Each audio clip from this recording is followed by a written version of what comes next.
The twin moons cast a silver glow over the quiet colony of Eos 7. Nestled on the fringes of human space, it was a place of peace, a sanctuary far removed from the wars that had scarred the galaxy. General Helena Vasquez had chosen this world for her son, Leo, believing she had left battlefields and bloodshed behind. Leo, a boy of 7, sat beside her on their porch, his fingers tracing imaginary starships against the night sky. "Mom, do you think I'll ever fly one of those?" His voice was filled with innocent wonder, a stark contrast to the memories of war Helena carried within her. She ruffled his hair, forcing a smile. "One day, maybe. But I was thinking you might be more suited for something safer."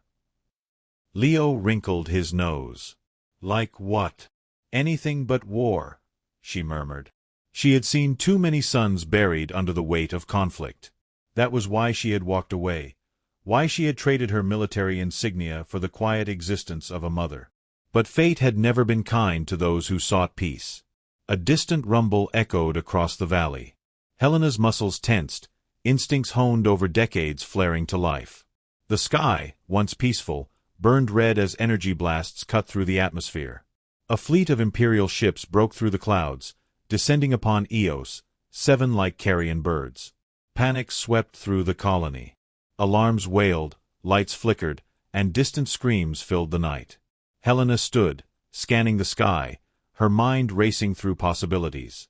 The Galactic Empire had no reason to attack a place like this, unless they sought to make an example of it. She turned to Leo. "Go inside. Lock the doors. Don't open them for anyone but me." He hesitated, fear clouding his bright blue eyes. "Mom." Now.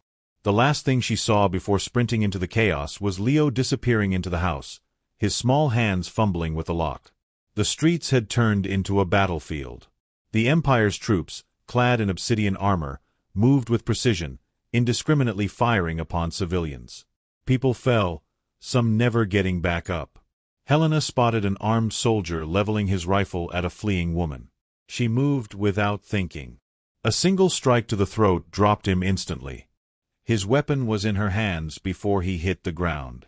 The familiar weight of a plasma rifle settled into her grip like an old friend. More soldiers advanced, her presence noted.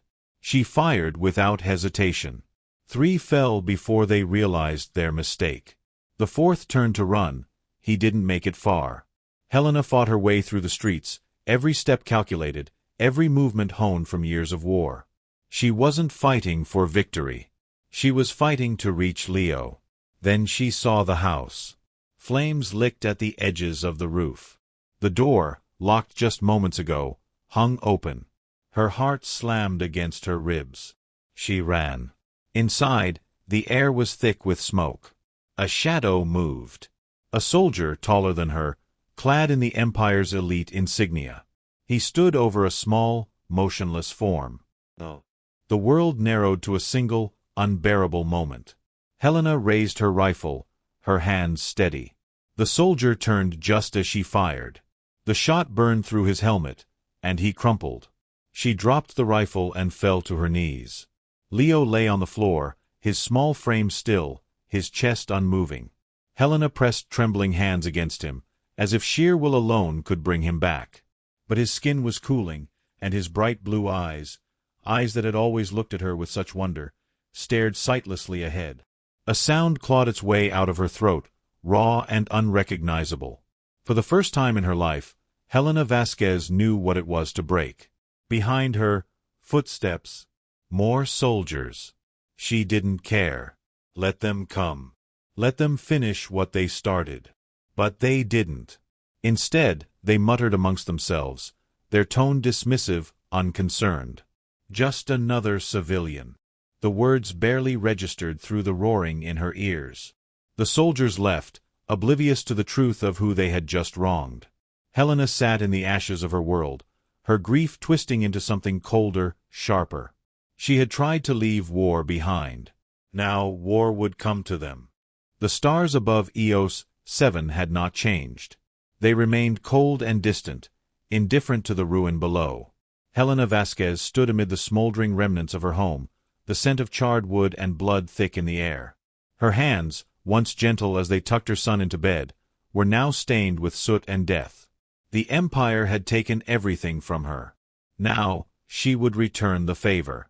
She moved with quiet precision, stepping over the bodies of the fallen. Her grief had burned away, leaving only cold purpose in its place. The Empire thought they had executed a simple purge, another nameless slaughter among thousands. They had no idea they had set loose the one force in the galaxy they could not afford to make an enemy. She needed a ship. The colony's docking bay was a ruin, ships either destroyed or in the process of being stripped by scavengers who had arrived like vultures. She spotted a man hunched over a sleek, battle-scarred gunship, prying at its hull. He barely had time to register her presence before she slammed the butt of her stolen rifle into his skull. He dropped without a sound. She stepped over him and climbed into the cockpit. The controls felt foreign for only a moment before muscle memory took over. The ship hummed to life, responding to her touch as if it knew it was in the hands of a killer once more. She bypassed the security protocols in seconds. The engines roared, drowning out the chaos below as she pulled the ship into the sky, leaving the ruins of EOS-7 behind. There was only one place to go. The space station Black Hollow hung in the void like a rusted predator, a hidden sanctuary for mercenaries, deserters, and those the galaxy had tried to forget. It was the kind of place where credit spoke louder than honor, and past alliances meant nothing. But Helena knew one truth about men like the ones who lingered in Black Hollow: they feared legends. She walked through the crowded corridors, her presence cutting through the murmur of trade deals and hushed threats. The stench of unwashed bodies and engine fuel clung to the air. Conversations faltered as her name spread in whispers. General Vasquez. Warbringer. The ghost of Andera, 5. She had spent years erasing that name from existence, but tonight she let it live. A grizzled man leaned against the bar, a cybernetic eye whirring as it focused on her. "Well, well," he drawled, setting down his drink.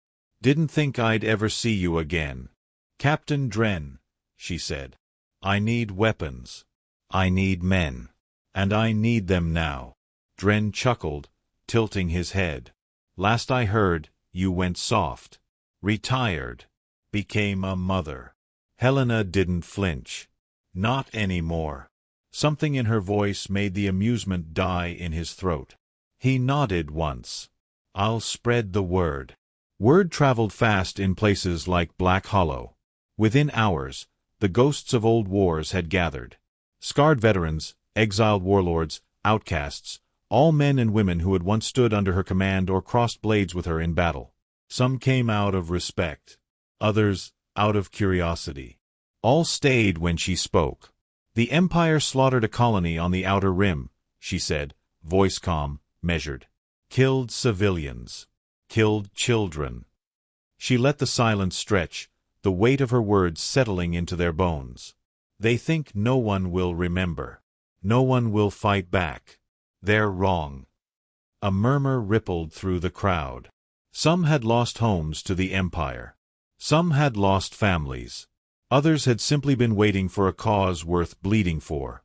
Dren stepped forward, arms crossed. "And what exactly are you planning, Vasquez?" Helena met his gaze. "A war." It began with the first strike. A high-ranking imperial governor, responsible for the occupation of Outer Rim worlds, found his personal dreadnought compromised. His guards were slaughtered before they could raise an alarm. The governor himself barely had time to scream before Helena's knife found his throat. The attack sent shockwaves through the Empire's ranks. It wasn't the death that unnerved them, it was the precision. The message. The unmistakable signature of a ghost from their blood-stained history. Then came the sabotage. Fuel depots erupted into flames. Supply chains were severed. Imperial convoys disappeared without a trace. Helena's forces struck with ruthless efficiency, bleeding the Empire in 100 places at once. They moved in the shadows, always one step ahead, each attack calculated to sow fear. A transmission from an Imperial fleet commander surfaced in intercepted comms. "This isn't a rebellion. It's a hunt." And it was. Helena led her soldiers with cold, unyielding precision. She was no longer the woman who had tucked her son into bed. She was the blade that would cut through the heart of the Empire, and she would not stop until she had repaid blood for blood. The Empire had made one fatal mistake. They had left her alive. The Imperial High Command convened in a chamber of polished obsidian, the air thick with tension. Hollow displays flickered with reports of burning supply lines, assassinated officers, and vanished fleets. The pattern was unmistakable. A single name had resurfaced from the bloodied archives of past wars: Helena Vasquez. Admiral Cale tightened his grip on the data slate.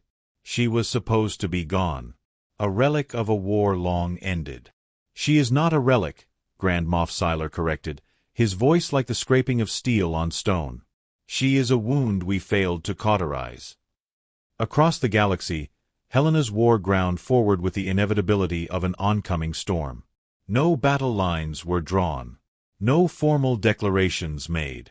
The Empire bled from 1,000 cuts, its forces stretched thin as they scrambled to defend against an enemy that refused to meet them in open war. Entire starports were left in ruin, their infrastructure sabotaged before defenders even knew they were under attack. Strategic outposts flickered off the grid, reduced to debris fields drifting in the void. Imperial captains began refusing outer rim assignments, whispering of ghosts that came in the night. The fear spread faster than the bodies fell. From the bridge of her newly captured warship, the obsidian blade Helena stood unmoving, eyes fixed on the battlefield unfolding beyond the viewport. A fleet of Imperial destroyers had gathered, prepared to crush what they still believed to be a disorganized insurgency.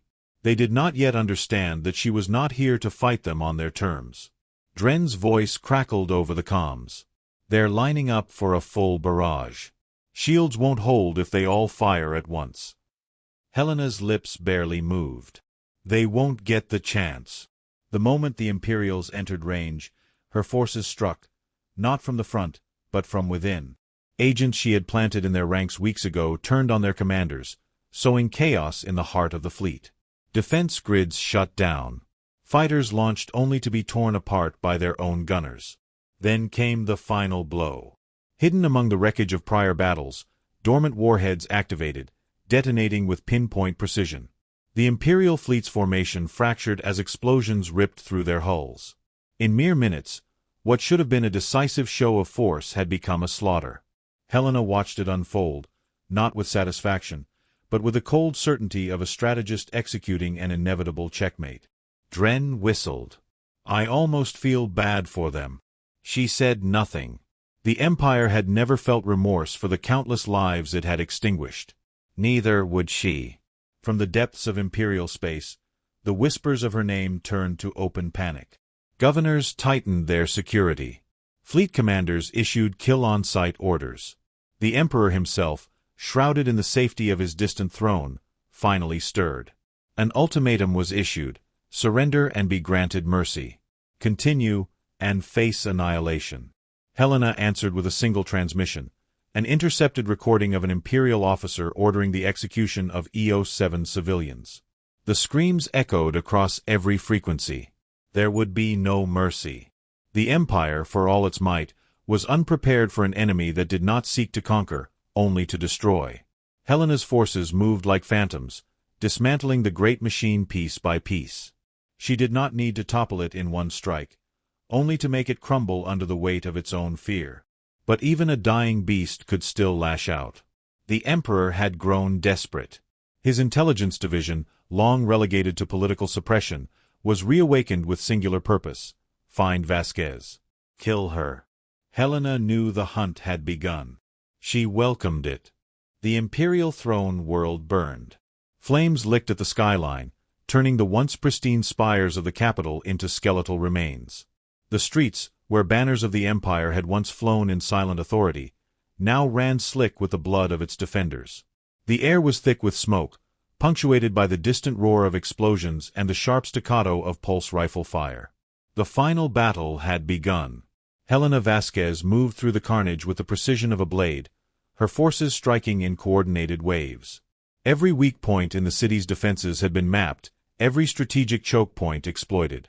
The Imperial High Command had spent years preparing for external invasions, planetary sieges, and fleet engagements, but nothing had prepared them for an enemy who had already carved her warpath through their ranks, who had studied their every strength and turned it against them.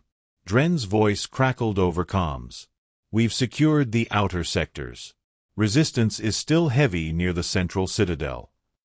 Helena didn't slow her pace as she cut down another Imperial soldier, her plasma blade carving through armor like it was paper. Then we push harder. The citadel loomed ahead, an obsidian fortress at the heart of the city. It was where the Emperor sat, watching his empire crumble. Helena had no interest in speeches or negotiations. She had come for one thing. The final breach came with an explosion that ripped through the entrance, the reinforced doors crumbling inward as her forces stormed through. Imperial guards, the last remnants of the regime's once mighty elite, formed a desperate defense, but their eyes betrayed them. They were fighting not for victory, but for the chance to die with their empire. Helena obliged them. The corridors of the citadel were a maze of polished stone and towering statues of past rulers. Helena passed them without a glance. The empire had built monuments to its own power, believing itself eternal.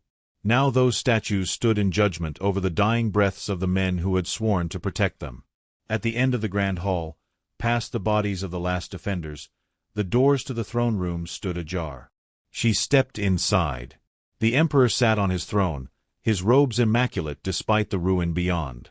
He was older than she remembered, his face lined with the weight of 1,000 decisions that had shaped the galaxy. Decisions that had led them here. His voice was calm. You think this ends with me? Helena leveled her rifle at him. No. But it starts with you. The Emperor exhaled slowly, his fingers tightening around the gilded armrests. You were a warrior once. A leader. You know what comes after war. Chaos. Anarchy. The moment you kill me, 1,000 warlords will rise to tear apart what remains. I don't care. He chuckled, shaking his head. You think this is justice? No. This is vengeance. And vengeance will not bring your son back. The words struck like a blade, but Helena did not waver. No, she admitted. But it will make sure no mother suffers as I have. The Emperor's eyes flickered with something. Recognition, perhaps. Or resignation. Helena pulled the trigger. The shot burned through his chest, cutting off whatever last words he might have spoken. He slumped forward, the weight of his rule finally lifted. Silence filled the throne room. Outside, the sounds of battle were fading, replaced by the eerie stillness of victory. The Empire, at long last, had fallen. Helena stood over the corpse of the man who had ordered her son's death and felt nothing. No satisfaction. No relief. Just the quiet certainty that her war was over. She turned and walked away, leaving the throne empty.